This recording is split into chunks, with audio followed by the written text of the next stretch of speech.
As you can see, gentlemen, my company has maintained phenomenal success rates with acquired businesses. I have no reason to believe that your company wouldn't follow suit. Reece was in the middle of a meeting with the owners and operators of the LA-based bodyguard agency that his company was in the process of acquiring. He knew that he needed to focus. This would be a major deal, both for him as CEO and for the werewolves around the world who were looking for work.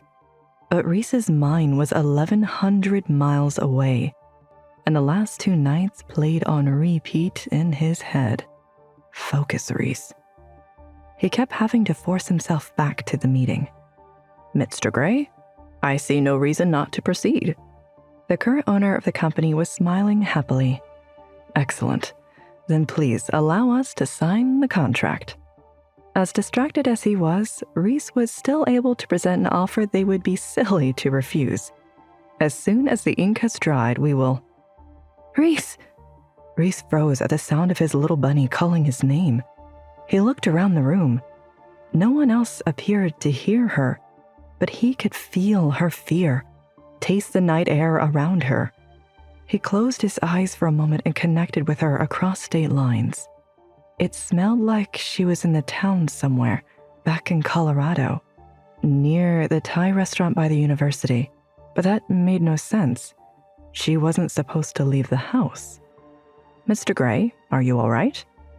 The middle-aged man in the suit sitting across from Reece looked concerned. I'm fine. Reece cleared his throat. He needed to find a way out of this meeting. He pulled out his phone. There were no new messages, but the other men in the room didn't know that.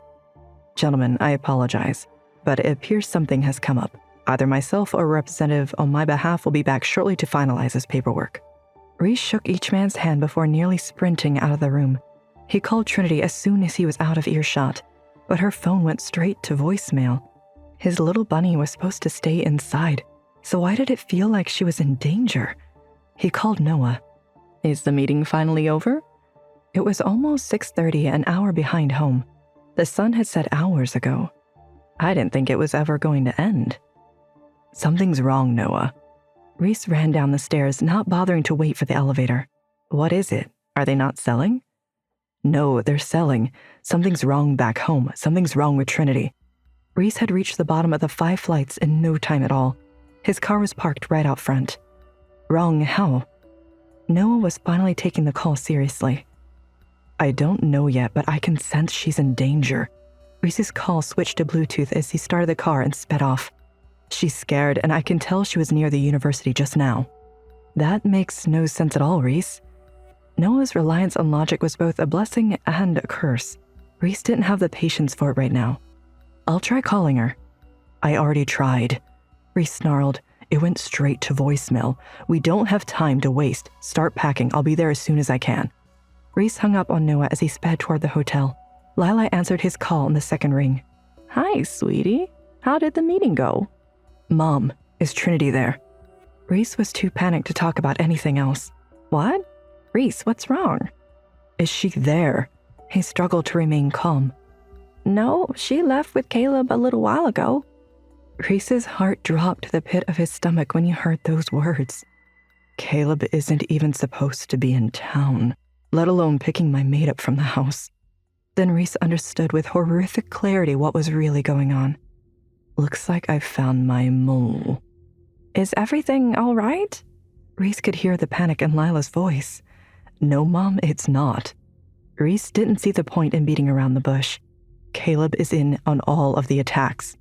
Reece, no! Lila gasped. I'm on my way back. Reece pulled up to the hotel.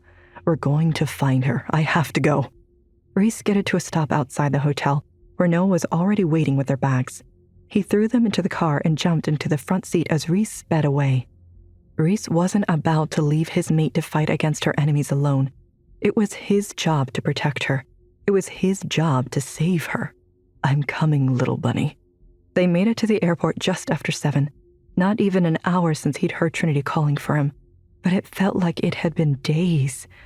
Reece hurried to the ticket counter. There were no direct flights available, and he wasn't going to waste valuable time connecting flights at an out-of-the-way airports. He needed to hurry. I'll buy a whole damn plane to get back to my little bunny. Reece calmed his raging wolf. This was LA.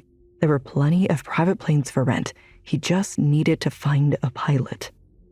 After nearly an hour of searching, a copious amount of threats, and a hefty bribe, he managed to find a pilot to fly them to Denver, which was over an hour drive from home.